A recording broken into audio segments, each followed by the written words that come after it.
कि हम चमार जी के छोरा है ये बेटा, कि हम चमार जी के छोरा है ये बेटा। 36 जन के घुमाइला, 36 जन के नचाइला और तोहरे जैसे लवंडन के अपने लड़वा बैठाइला। अरे माधर चोद, राजभर के जामल हई आन बान शान कबो ना जाई, कि भरद्वाज के जामल हई आन बान शान कबो ना जाई। तोरा जैसा लड़ चट हमार झाट के बाल ना उखाड़ पाई।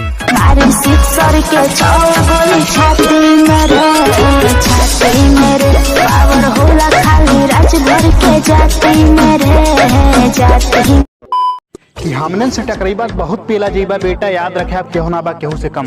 कि हमनन से टकराइबा तो बहुत पेला जाइबा बेटा, याद रखिए अब केहू ना बा केहू से कम। और ज्यादा बोलला भोसड़ी वाले पटक के लती आई, और ज्यादा बोलबा भोसड़ी वाले पटक के लती आई। तो याद रखे चमार जी आई। हम पिस्टल हाथ में रखते हैं, ना किसी के बाप से डरते हैं। कि राजभर आई वही से जी ले आन बान शान से, कि राजभर आई वही से जी ले आन बान शान से। आ तनिका नजरिया तनी नीचे क के बात करसन, कि तनिका नजरिया तनी नीचे क के बात करसन, ना तो पेल के मुआ देम तनिका पूरा खानदान के। निकल भोसरी के राजभर हई भीतरी ले धास दे हो, राजभर हई भीतरी ले धास दे हो। अरे सार डायलॉग बोला था, हई आज बाप के डांटा था। कि हई सार डायलॉग बोला था, आज अपने बाप के डांटा था। ओकरा सारे को पता हुए के चाहिए कि चमार जी से अच्छे अच्छे के गांड फाटा था।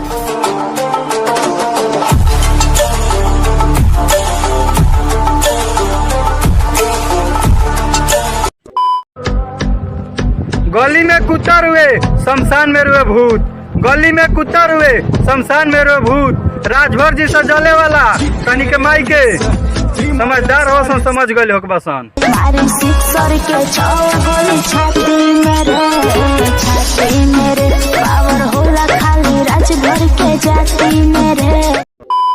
कि सुन रे बेटा, ना कौनो तीर से ना कौनो तलवार से। सुन रे बेटा, ना कौनो तीर से ना कौनो तलवार से, और गांड मरा जाई और झुरैबे कौनो चमार से। नाम से बुलाते लोग प्यार से, दशानंद मुझे नाम से। रावण रावण हूँ मैं, दशानंद रावण हूँ मैं। कि ढेर बढ़ चढ़ के बोलता रहे समझो तारे के डर जाए, कि ढेर बढ़ चढ़ के बोलता रहे समझो तारे के डर जाए। तहार बहन चोदो राजभर हई सीधे करे जो पर चढ़ जाए।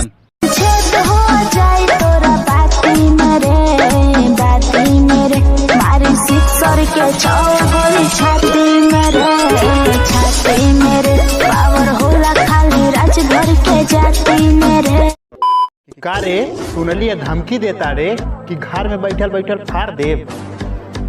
का रे सुनलिए धमकी देते घर में बैठल बैठल फाड़ देव। भोसड़ी वाले चमार जी जौने दिन हमार खोपड़िया सन की ने कहीं सारा बीच चौराहा गोली मार दे।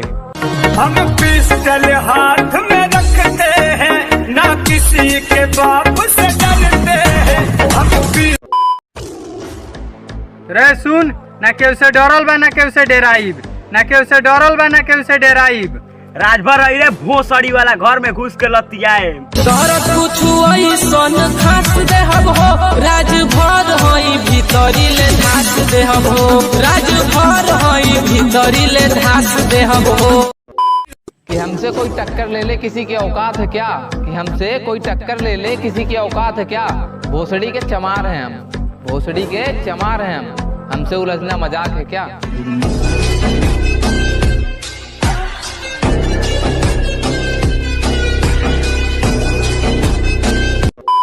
रे बेटा सुन, हम राजभर हई हमरा से टकराइबे। ए बेटा सुन, हम राजभर हई हमरा से टकराइबे सीधा ये दुनिया से उठ जाइबे। गोली बंदूक से खाली करी हम बात हो, डरे ना मिलावे कोनो हमारा से हाथ। कि चमार ना चमार जी बोल, कि चमार ना चमार जी बोल। भोसड़ी वाले इतना लात खइबा कि सीधा शमशान घाट में जाइबा। चल निकल। एगो पिस्टल का रख ले तो के घमंड हो गइल बा तोके, एगो पिस्टल का रख ले तो के घमंड हो गइल बा तोके। बेटा इतना गोली मारो तो और खानदान पागल हो जाई रो रो। गर्मी अभियो हुए बा हमारा खून में जवन होला आग के गोला में।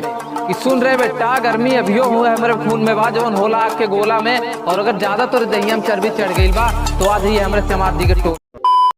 पत्थर केतनो पिसाई मैदा ना होई, पत्थर केतनो पिसाई मैदा ना होई, राजभर जी के झुका दे ऐसन कबो पैदा ना होई। पत्थर पिसाई कबो मैदान होई, अरे पत्थर पिसाई कबो मैदान।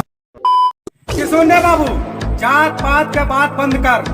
इतना खप बा नमुआ में कि घरवा में घुस जाइबे। कि जात पात के बात बंद कर, इतना खप बा नमुआ में कि घरवा में घुस जाइबे। जौने दिन यूपी वाले चमारन से अजुराइले ने मार दिए ना सराऊ तो जमीनिया में सूत जाइबे।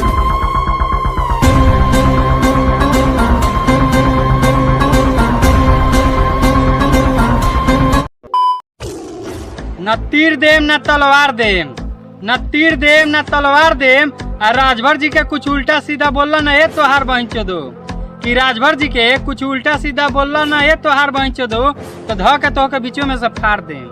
आज जेल होई काल बेल होई अपरसों से। कि अरे बाबू, बचपना गईल अब भरपूर जवानी बा। कि बचपना गईल अब भरपूर जवानी बा।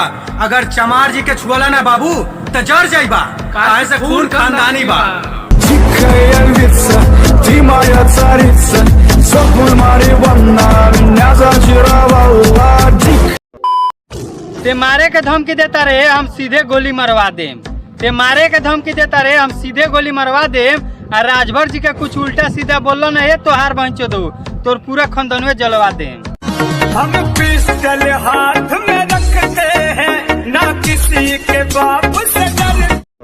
उत्तर प्रदेश में प्रशासन के चलाला चमार सब लुका गए हैं। कि कोनो कहत रहल उत्तर प्रदेश में प्रशासन के चलाला चमार सन लुका गए हैं। तो सुन बेटा, जाके पूछ लिया अपने जीजा से, जे चमारे से अजुराइल बना तो सरौ ठोका गई रहे।